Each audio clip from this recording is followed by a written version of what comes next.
Hamas اور اسرائیل میں جاری جنگ ہر گزرتے دن کے ساتھ شدید ہوتی جا رہی ہے۔ ایسے میں فلسطین کی مزاحمتی تنظیم حماس کے رہنما اسماعیل ہنیہ کا کہنا ہے کہ جنگ بندی معاہدے کے لیے حماس اپنی شرائط پر قائم ہے۔ خیال رہے کہ مصر اور قطر کی ثالثی میں غزہ میں جنگ بندی کے معاہدے کی کوشش جاری ہے۔ اسرائیل کی تجاویز کے جواب میں حماس نے معاہدے کے لیے دو ٹوک الفاظ میں اپنی شرائط پر قائم رہنے کا عندیہ دیا ہے۔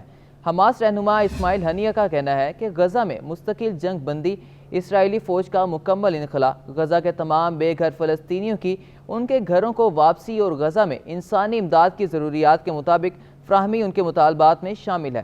اسماعیل ہنیہ کا کہنا ہے کہ غزہ کا محاصرہ ختم کر کے قیدیوں کے تبادلے کی باعزت رہائی کا معاہدہ کیا جائے۔ واضح رہے کہ اس سے پہلے اسرائیلی وفد نے اپنی تجاویز مصری حکام کے حوالے کی تھیں۔ دوسری جانب غزہ میں نہتے فلسطینیوں پر اسرائیلی بربریت جاری ہے۔ 24 گھنٹوں میں اسرائیلی حملوں میں مزید 59 فلسطینی شہید اور 83 زخمی ہو گئے۔ غزہ کی وزارت صحت کے مطابق گزشتہ سال اکتوبر سے اب تک اسرائیلی حملوں میں شہید فلسطینیوں کی تعداد 32,975 ہو گئی، جبکہ 75,577 فلسطینی زخمی ہو چکے ہیں۔ دوسری جانب اسرائیلی فوج کی مغربی کنارے میں چھاپہ مار کارروائیاں جاری ہیں، جس میں مزید 3 فلسطینی گرفتار کیے گئے۔ اسرائیلی پولیس نے حماس کے سربراہ اسماعیل ہنیہ کی بہن کو بھی گرفتار کر لیا۔ اسرائیلی پولیس کے مطابق اسماعیل ہنیہ کی بہن صبا عبدالسلام ہنیہ کو دہشت گردی کے الزامات میں جنوبی اسرائیل سے گرفتار کیا گیا۔ پولیس کا غیر ملکی خبر رساں ادارے کو بتانا تھا کہ صبا عبدالسلام ہنیہ ایک اسرائیلی شہری ہیں۔ انہیں جنوبی اسرائیل کے علاقے تل صبا سے گرفتار کیا گیا۔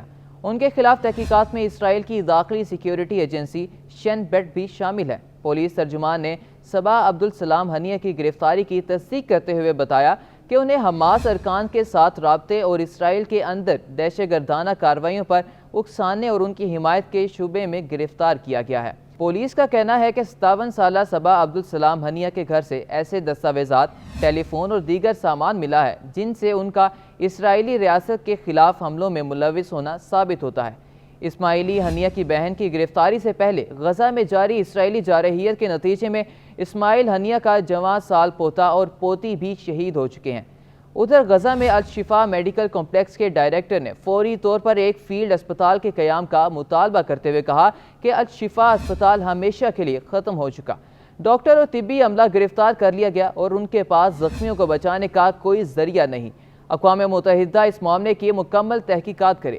ادھر اقوام متحدہ کی نمائندہ خصوصی برائے فلسطین فرانسکا البانیز نے اپنے بیان میں کہا کہ اسرائیلی فوج نے دیر البلح میں امریکی امدادی گروپ ورلڈ سینٹرل کچن کے قافلے پر حملہ جان بوجھ کر کیا۔ فرانسکا البانیز نے کہا کہ اسرائیل نے غزہ میں انسانی ہمدردی کے کارکنان کو دھمکانے کے لیے حملہ کیا۔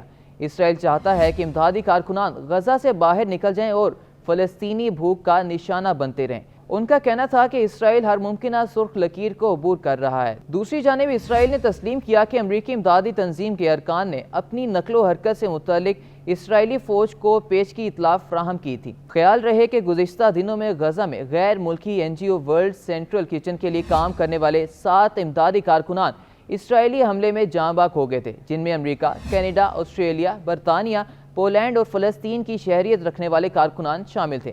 امریکی صدر جو بائیڈن نے بھی غزہ میں اسرائیلی حملے میں 7 امدادی کارکنوں کی شہادت کی مذمت کرتے ہوئے اسرائیل پر الزام عائد کیا تھا کہ اس نے امدادی کارکنوں کا تحفظ یقینی بنانے کے لیے خاطر خواہ اقدامات نہیں کیے۔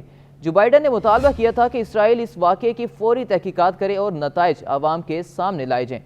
امریکی صدر جو بائیڈن نے کہا تھا کہ اسرائیل نے شہریوں کو درکار امداد پہنچانے والے امدادی کارکنوں کے تحفظ کے لیے خاطر خواہ اقدامات نہیں کیے، جس کی وجہ سے غزہ میں امداد کی تقسیم بہت مشکل تھی۔